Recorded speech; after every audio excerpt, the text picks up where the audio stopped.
What's going on, everyone? So the San Antonio Spurs still have two roster spots available, two main roster spots. We'll see what they do with like their two ways and whatnot, but they have at least two open roster spots that we'll see. Kind of what they end up doing with guys like Minks and Harrison Ingram. Those are guys that could maybe fill in those roles or get converted two ways.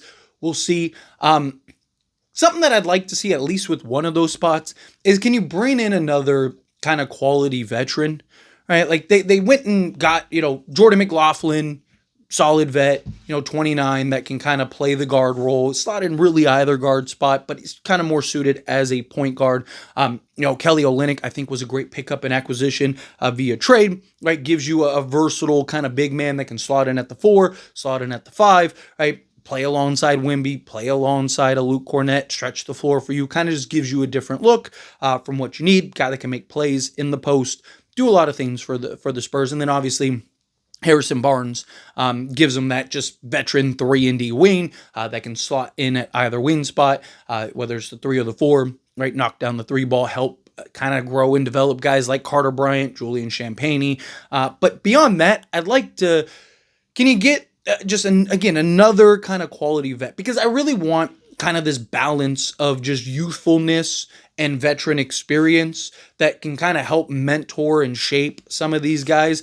I wouldn't mind like a veteran bucket getter. Like, the thing is, like, what do they do with guys like Keldon Johnson? What do they do with guys like Devin Vassell as we, between now and training camp, which we're still like, 3 months away from. So I wouldn't be shocked if one, if not either or both, end up getting traded at some point. But I wouldn't mind kind of having a veteran guy that provides some stability, whether you go and pull off a trade or you end up going and signing somebody, just to, again, kind of give you some of that veteran stability in the lineup. Otherwise, I still stand by, like, go get a couple upside players, right? Can you go get an Amani Bates is somebody that I've talked about, right? 6'9", young, athletic, versatile, slot in really 2 through 4. He was looked at as one of the top picks in his draft class. There were stretches where he might have been the number 1 pick in that draft, and then he just kind of got in his own way, right? Had some off-court issues,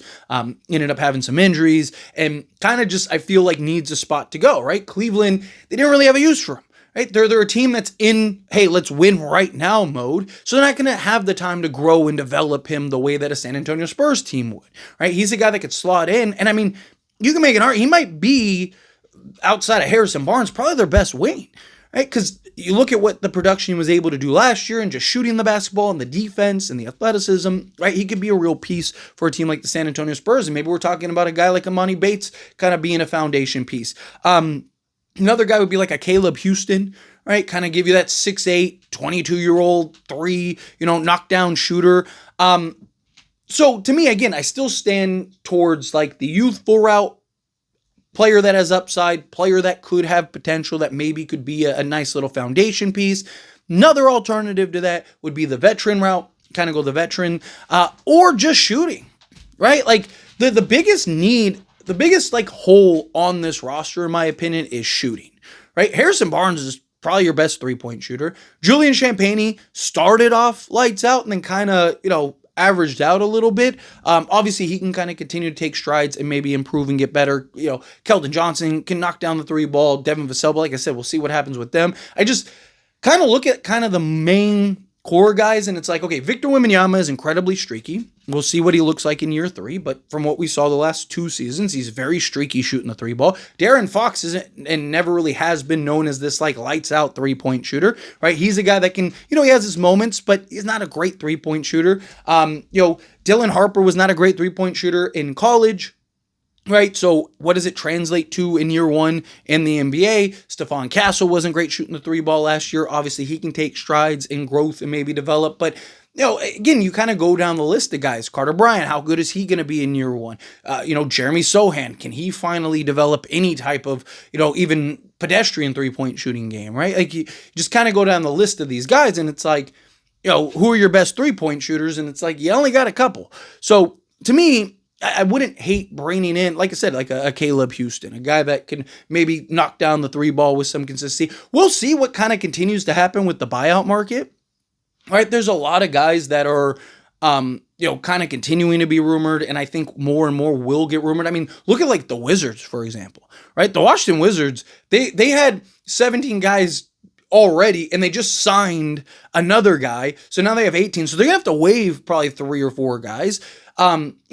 The guys that they're probably waiving are like CJ McCollum and guys like that. But I would love like a CJ McCollum. I think would be great on a team like the Spurs, right? Off the bench, veteran, right? Can shoot the basketball, score the basketball, make plays, do a little bit of everything, kind of be a mentor for the young guys, right? Like this team needs to kind of, because you look at the roster, it's like, okay, what does this team like really need? Right? They got the guard position locked up. They got several, 6'8" wings that you're growing and developing. You got the big man rotation now. Right? Like you don't really like. There's nothing that you look at and go like the Spurs have to get, like going into the offseason, it was like you need to get a big man or 2. They solved that.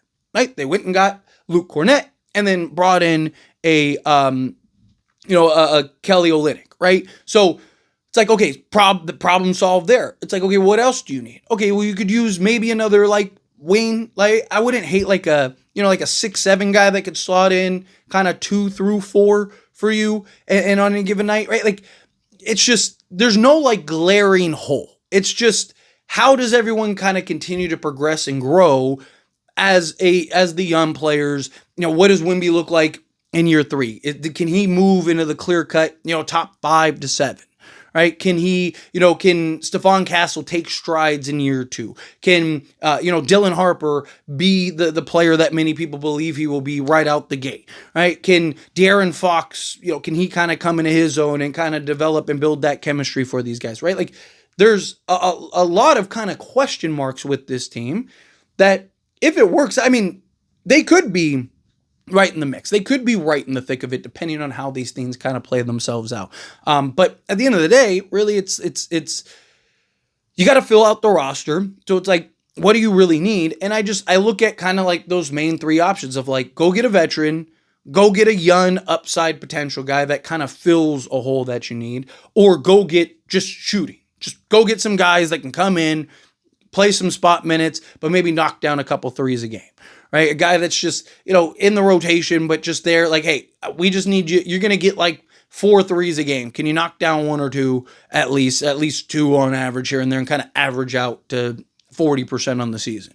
Right? Like that's probably the best route for them as far as these like 2 roster spots go. But again, Spurs don't really like, there's nothing that you look at with the Spurs that are like, oh, they really need this. They kind of solved all those things, which I'm excited for. Excited to see kind of how everyone kind of meshes and melds and progresses. And then obviously if that big trade comes through, we'll see. But anyway, as always, this is a discussion. Pass a question on you. Let me know your thoughts and opinions down in the comments. That being said, if you haven't liked this video, hit that like button. Helps me a lot. So we enjoy these types of videos, and I truly appreciate it. Now subscribe channel, hit that subscribe button, turn on the bell notifications. Appreciate y'all. See you in the next one.